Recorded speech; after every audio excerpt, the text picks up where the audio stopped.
This interview is being brought to you by BabyFightGear.com. Baby Fight Gear is dedicated to providing a single source for children's mixed martial arts. Inspired clothing, the softer side of tough sports.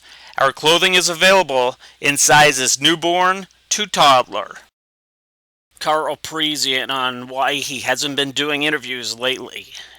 Listen, I'm sorry to tell you this. I'm not so enthusiastic about this as interviews. That I'm known for interviews. I do a lot of good interviews. I open up. I'm open and I say it how it is. But I don't have really anything to say to anybody just because that it's just not fair to fans to keep listening to me. It's just not fair for people. So I decided to shut my mouth and not do anything really. Karo Parisyan on Jon Jones. Everybody that fights this Jon Jones kid, everybody that's fought him recently I've seen, they're already fucking broken mentally before they walk in the cage. Nobody's got the balls to fight him. No one goes out there to perform. They just go out there to lose, not as bad as the guy before lost. That's fucking pathetic. That's not the sport, bro. The sport is you walk in the cage, you perform, and you do what you're trained to do. And let the sport and the fight take care of itself. Karo Parisyan on Ronda Rousey.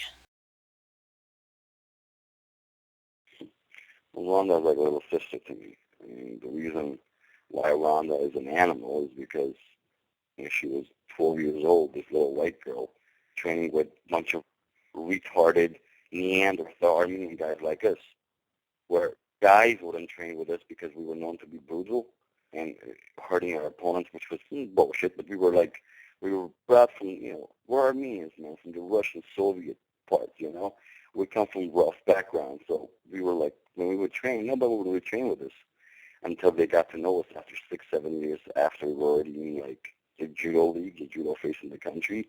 Then they started accepting us because we started bringing medals for the U.S. Ronda was this 12, 13-year-old white girl training with us, crying. You know how many times I've yelled at her to suck her lip back in and get on the fucking mat? And she had to do it.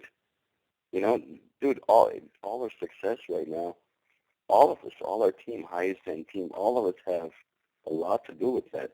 And she's never going to deny it. She's a good girl. She knows, us for a long time. She's an animal. She's a beautiful animal. Watch out for her. You basically came to me and you gave me questions that I just generally answered about mixed martial arts and general stuff, unless I come back up on the winning track and win a couple of fights and start showing improvements. I don't want to do any interviews. I don't want people to ask me about my personal fighting career because it sucks.